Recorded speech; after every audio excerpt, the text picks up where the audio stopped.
Okay, great. So we've got several people who would love to ask questions of you. And hey, everybody, it's the setup's a little bit crude. So if you have a question, maybe just come up here in front of my computer so that Chuck can hear you. Hi, Chuck.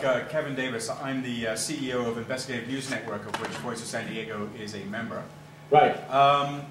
This is probably not a question you didn't anticipate, but there's been a lot of talk recently about the letter that Comcast sent to the FCC regarding using Voice of San Diego, and this is a model. Yes. I actually have two questions to you. One I would understand if you don't want to go with, but the other one I really would like you to jump into.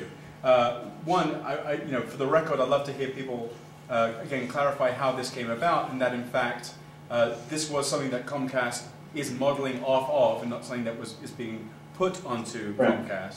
And then the second thing is, more importantly, how do the other INN members who are in different markets that Comcast NBC has O&Os and affiliates, is there a program in place for them to get involved locally? And if not, how would you suggest that they establish these types of relationships? Thank you. Okay. Well, let me answer the first one first. Yes, there was a letter. Comcast basically asked some questions of us as to how the program worked here and how it came about. And as I told you, it was purely organic. I mean, it was basically two organizations who thought this partnership might work, we might be able to help each other in some way, and kind of came together, and it's grown from there as they've come up with ideas or we've come up with ideas as to how to make it work further. It also doesn't necessarily translate to other places, and that's the really tricky part of the letter. I think Comcast said that they would quickly try and get it into place or something similar into place in 5 of the 10 markets that they control now. Some of those places are going to be easier than others. As you know probably better than me, where you have member network people, the partnership may work better. So I know we have a station in Dallas, and I believe there's a Texas Tribune in Austin. That might be a place where there could be some partnerships. And I know that the news director there, Susan Tolley, and the people at the Texas Tribune are already trying to talk and at least meet for lunch, figure out how they might come up with some of these elements. The problem is you can't necessarily copy these things right out of San Diego and make them work. They work because of a unique situation here, and they're going to have to find what situation suits them best in the places where they're at. Like in Texas, if the Tribune wanted to work with them, maybe what they would do is serve as a bureau for Austin for all of the state news, if that's something that the Texas Tribune focused on. But it's not something where they can come in and say, okay, we need to move you to Dallas and you need to do these type of stories and we're going to help you.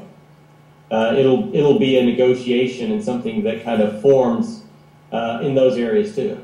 So just to clarify then, what you're suggesting is there is no overarching program from Comcast's perspective, and that it's a one-to-one relationship between the local newsrooms and the local O&Os. Is that correct? Right. They have suggested and have promised the FCC that they would try and do it in half of their markets. Remember, on the TV side, it's in our best interest to do stuff like this.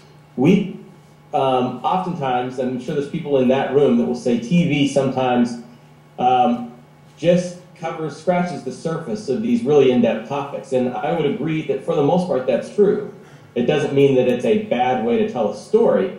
It just means that oftentimes we don't have the resources or the time to put into getting in depth. And people like the Voice of San Diego really can. And so we want it to be a partnership, but whether it comes about because it worked in San Diego and the FCC says so or not, that's kind of a tricky deal. It may not happen.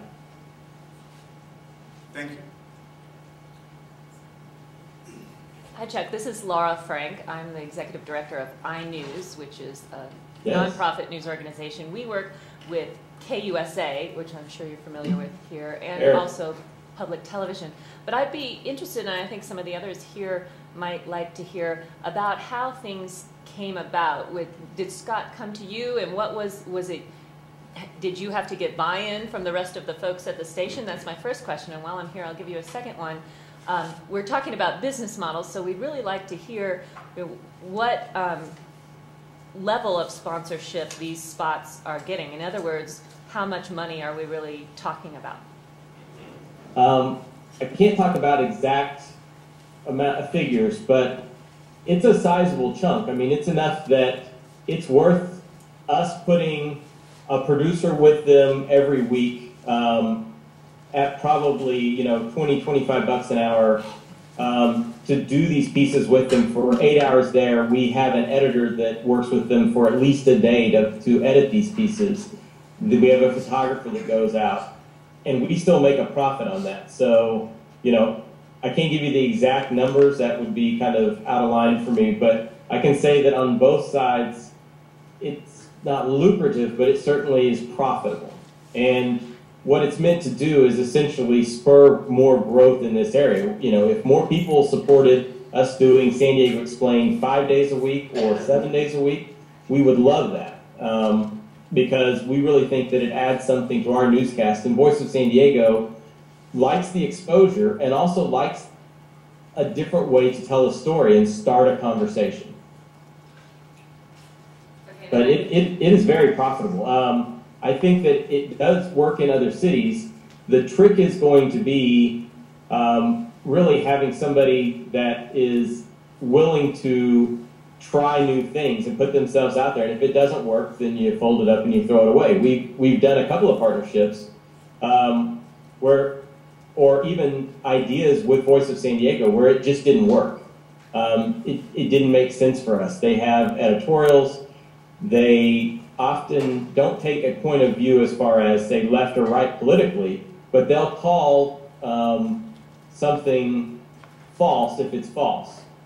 And that's something that journalists everywhere on any platform sometimes fail to do is, you know, if something is said that's incorrect, correct it. And the other question was it a sales job for you inside the station, or was this something that was an easy idea to move forward? It really wasn't. And to kind of explain why, we go back to the beginning again.